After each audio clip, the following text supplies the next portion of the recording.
I liked singing from a young age, and I wasn't insecure about it. I sang in the choir for a short time in public school, and later, when I did my bar mitzvah haftorah, I was told I had a beautiful voice. "You should be a cantor," my mom's friends would say. No thank you.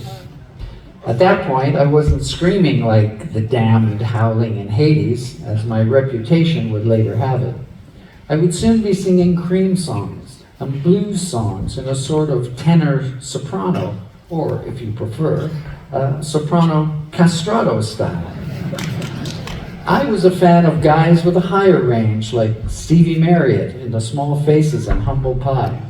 Humble Pie's Live at the Fillmore was a hugely influential record to me and most of my peers. I Don't Need No Doctor was a huge song to me, and you can hear its influence in my early singing with Rush. I would later often be compared to Robert Plant. Compliment. And while he certainly pushed me into higher registers, I think a comparison with Marriott is a bit more accurate. He had a soulful voice with a strong vibrato, but he rocked and he loved to rock. Soon, John Anderson's mellifluous singing would affect me too. He had a high range, but his voice wasn't scratchy or abrasive. It was beautiful, soulful, and emotive, not unlike a schoolboy chorister. I really wanted to sing like that. Another singer who impressed me was Roger Hodgson on the early Supertramp records. And I liked both Paul Simon and Joni Mitchell a lot. Through the years, there were many others, of course. I was a huge fan of Bjork later in life. No one would think to make that connection. But there are certain words I sing in Rush in a very Bjork-like manner. But I'm not going to tell you which ones they are. I wasn't aiming for raspiness, I just responded intuitively. Where my voice went was out of necessity, relating to what we were writing and the key we were writing it in. And when we were young, we weren't very savvy about keys. If the key we wrote a song in felt right musically, I would just have to make it do vocally. What we came to learn was that in certain lower registers, my voice had no power. But when I booted up an octave, there was the power. Watching the movie Coda recently, I was struck by the scene in which the choir teacher tries to bring out his students' inner frustrations, coaxing her to sing from the gut. She's the only hearing member of a deaf family. Even if it's an ugly sound, he says, it will feel good. Turn your angst into power. And it dawned on me that my earliest vocal style may also have been rooted in my childhood. Listening to the stories of what my parents had endured in the concentration camps and suffering all that bullying and alienation, so that when I began to sing, it all came rushing out like a screaming banshee.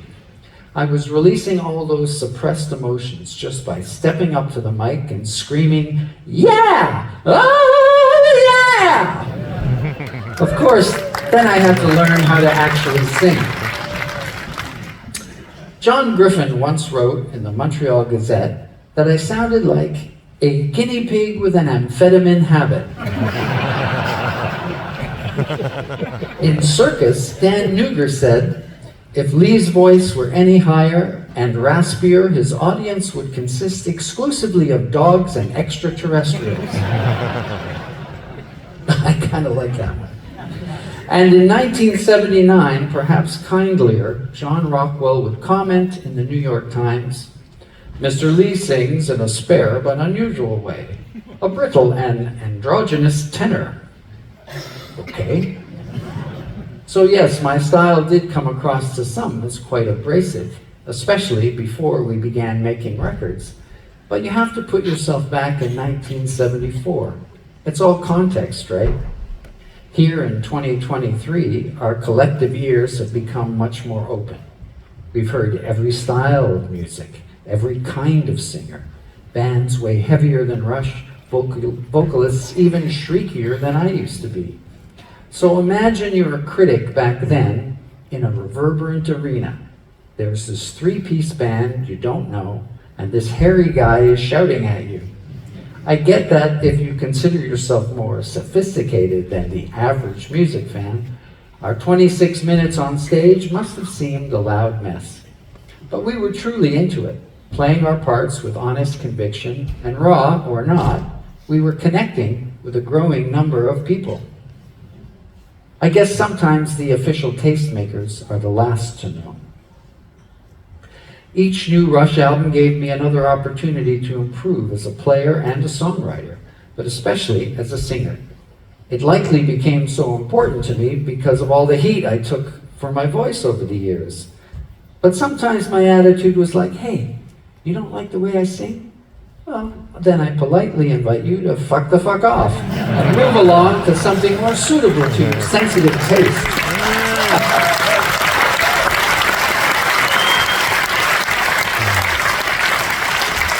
But most often, to meet my own standards, if no one else's, I worked hard at it.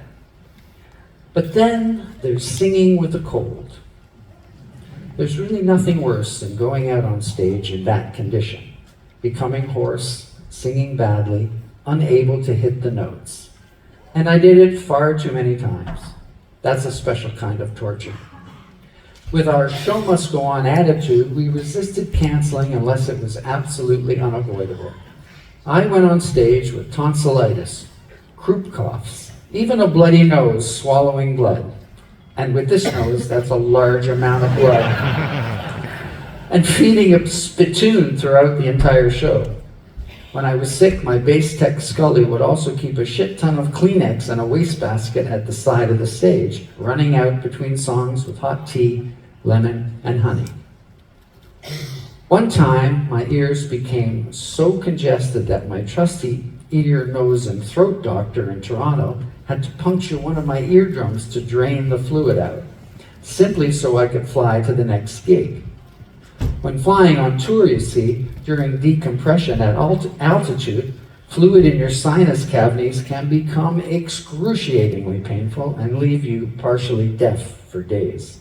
And that's a whole lot of fun. So I screamed blue murder when he inserted that needle. Then leaving his office, I noticed a young kid in the waiting room, pale as a ghost, staring at me in horror. And I said with a wink, "You're up, kid." Thank you very much. I would like to thank very much Nikki for coming out tonight. We're going to take a short pause, and then we'll be back to answer your questions. So in the meantime, check this trailer out. Thank you.